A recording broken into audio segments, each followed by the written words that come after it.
3 நாளைக்கு கோயிலுக்கு பண்ணலைன்னா ஒன்றும் பண்ணாது. தப்புன்னே தெரிஞ்சு இருந்தாலும் தப்பு பண்ணுறோம் அப்படிங்கிற மாதிரி ஒரு கேள்வி கேட்டிருக்கார். 3 நாள் இல்லை, 300 நாள் நீ கோயிலுக்கு போனாலும் ஒன்றும் பண்ணாது.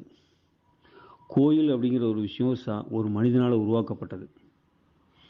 அறிவில் மிகச்சிறந்தவனாக இருந்தவன், ஒரு காட்டு மிராண்டியே வாழ்ந்த மனிதர்கள் கூப்பிட்டால ஒரு சிலர் அறிவில் சிறந்து விளங்கினான். ஏன் எதுக்குன்னு கேள்வி கேட்டான், அதுக்கான ரிசர்ச் பண்ணான்.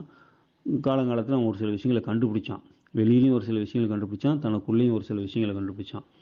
அந்த ரகசியங்களை சொன்னால் முட்டாள் மக்களுக்கு அந்த காலத்தில் புரியல. நம்ம யுகத்திலே ஆல்பர்ட் ஐன்ஸ்டீன் சொன்ன E=mc² ஒரு கருத்து 600 கோடி பேர் மக்கள் இருந்தாலும் 11 பேருக்கு தான் புரிஞ்சுது. இந்த ஆழ்ந்த அறிவியல் இருக்குது இந்த காலத்திலே. நம்ம வந்து ஒரு ஒரு ஃபோன் யூஸ் பண்ணுறோம், ஒரு டிவி யூஸ் பண்ணுறோம், ஒரு மிக்ஸி யூஸ் பண்ணுறோம், அந்த சயின்ஸ்னால் நமக்கு தெரியாது. சயின்ஸ் தெரியாமல் தான் யூஸ் பண்ணிகிட்ருக்கோம். ஒரு கார் எதை யூஸ் பண்ணாலும் அதோட மெக்கானிசம் நமக்கு தெரியாது. ஆனால் எவனோ ஒரு புத்திசாலி கண்டுபிடிச்சி கொடுத்தா அதை நம்ம யூஸ் பண்ணிகிட்ருக்கோம். அதே மாதிரி தான் கோயிலில் ஒரு மெக்கானிசம், அது ஒரு சயின்ஸு. அது தெரிஞ்ச விஞ்ஞானி ஒருத்தன், ஒரு மெய்ஞானி ஒருத்தன் அதுக்கு டிசைன் பண்ணி கண்டுபிடிச்சி கொடுத்தான். ஏன்னா மனம்தான் மனிதனுக்கு பிரச்சனை. டிப்ரெஷனில் வந்து ஆட்பட்டு அவன் இது பண்ணுறான். அப்போ வந்து மனம் வந்து கொஞ்சம் நிம்மதியாக இருக்கிற மாதிரி ஒரு அலைவரிசையில் கிரியேட் பண்ணுற மாதிரி ஒரு மின்காந்த சோர்ஸை உற்பத்தி பண்ணான். அங்கே போய் உட்கார்ந்துருக்கும்போது அந்த மின்காந்த சோர்ஸ் நம்ம உடம்புக்குள்ளே போகும்போது ஒரு சில வியாதிகள் வராது, மனம் கொஞ்சம் நிம்மதியாக இருக்கும். ரெண்டாவது இவனோட அவனோட கஷ்டம் குறைகளில் சொல்கிறதுக்கு ஒரு ஆள் வேணும். எல்லாத்திட்டையும் மனம் விட்டு சொல்லிட முடியாது. ஒரு ஆண் மகன் ஒரு பொண்டாட்டிக்கிட்டே ஆயப்பட்டு சொல்ல மாட்டான், அழுத்தத்துக்கு உட்படுவான். கோயிலில் போய் உட்காந்து புலம்பலாம்.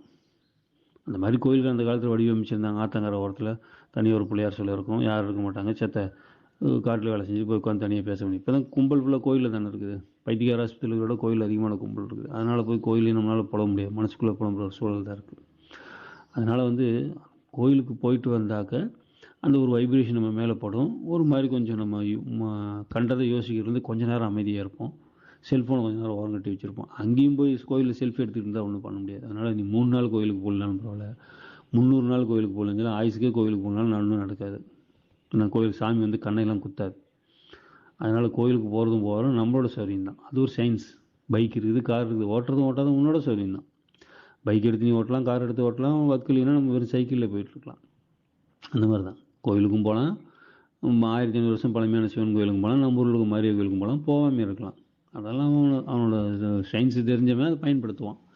தெரியாதவன் சைக்கிளை முடிச்சுட்டு இருப்பான். அதனால் வந்து அது இது தப்புன்னு தெரிஞ்சே தப்பு பண்ணுறோம்னா, தப்புன்னா எதை தப்புன்னு சொல்கிறீங்க இருக்கு இல்லையா? தப்புன்னு எதை தப்புன்னு சொல்கிறீங்க? நீ காதல் செய்கிறது தப்புன்னு உங்கள் அப்பன் சொல்லுவார், காதல் செய்கிறது ரைட்டுன்னு நீ சொல்லுவ. இங்கே தப்பு எது ரைட் எதுங்கிறதே ஒரு மனுஷனுக்கு மனுஷன் வேறுபடும், அவனோட அனுபவத்தை பொறுத்து வேறுபடும். பெண்கள்னாவே தப்புன்னு லவ் ஃபெயிலியர் ஆனவன் சொல்லுவான், லவ் சக்ஸஸ் ஆனால் பெண்கள் தான் கண்கள் நாட்டின் கண்கள்மா. பொண்டாட்டி ஓடி போனோம் வந்து பொம்பளையெல்லாம் குத்தி கொல்லணுமா. பொண்டாட்டியோட வாழ்கிறவன் என்ன பண்ணுவோம், அவள் தான் எனக்கு தெய்வம்மா. ஒன்று மாறும். அதில் ரூல்ஸ் வந்து வீட்லேயே ஒரு குடும்பத்தில் 4 பேருக்கு 4 மாதிரி, அப்பனுக்கு ஒரு மாதிரி இருக்கும். தப்பு எது ரைட்டு இருந்தாலும் வித்தியாசம் வரும். பொண்டாட்டிக்கு ஒன்று, புருஷனுக்கு ஒன்று. அதுக்கு தப்பு எது ரைட்டு எதுங்கிறது வந்து அவன் வாழ்ந்த சமுதாயத்தில் சார்ந்து, சட்டத்திட்டத்தை சார்ந்த, அனுபவத்தை சார்ந்து, அவன் அறிவை பொறுத்து மாறுபடுது.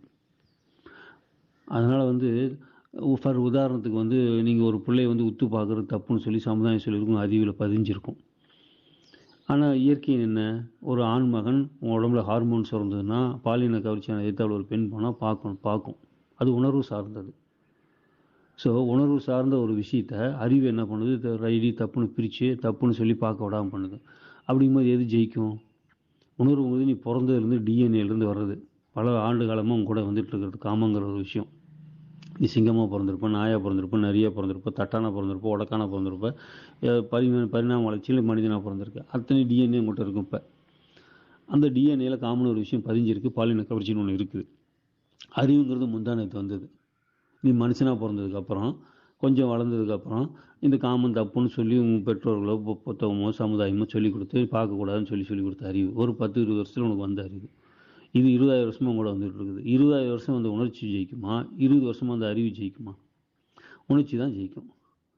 அப்போ நீ என்ன தான் வந்து கடிவாளம் கட்டிட்டு பர்தா போட்டுக்கிட்டு அல்லது 2 பக்கம் குதிரை கட்டுற மாதிரி கட்டிக்கிட்டே கண்ணை மூடிக்கிட்டே நீ ரோட்டில் நடந்து போனாலும் அல்லது காட்டுக்குள்ளே போய் குகைகளை உட்காந்துட்டு நீ வந்து தவம் செஞ்சாலும், ஒரு மல்லிப்பூ வாசம் அடிச்சினாலோ ஒரு கொலுசு சத்தம் கேட்டாலும் டடக்குன்னு கண்ணு திறந்து பார்க்கும், இல்லைன்னா மனசு என்னவாக இருக்குன்னு நினைக்கும். அழகான பெண்ணாக இருக்குமா? ஒரு படத்தில் சொல்லுவேன், பூனை கழுத்தில் நீ கொலுசு கட்டி நடக்க விட்டா கூட கண்ணு மூடி தியானம் பண்ணுறான்னா திறந்து பார்ப்போம் பொம்பளையாக இருக்குமான்னு. அறிவு அங்கே தோற்று போயிடும், உணர்ச்சி தான் ஜெயிக்கும். அதனால தான் தப்புன்னு தெரிஞ்சாலும் திரும்ப திரும்ப தப்பு பண்ணுறதுக்கு காரணம் என்னென்னா உணர்ச்சிகள் பலமாக இருக்கிறது தான் காரணம். ஆழ் மனதோட பதிவுகள் இருக்கிறது, அறிவு மேலோட்டமாக மூளையில் இருக்கிறது. அதனால் அறிவு எப்பயுமே ஜெயிக்காது, உணர்ச்சி தான் ஜெயிக்கும். அதனால் அது அப்படி தான் நடக்கும். தப்புன்னு நீ என்ன தான் அறிவு சொன்னாலும் உணர்ச்சி தான் ஜெயிக்கும். என்ன புண்ணியம் செய்தேனோ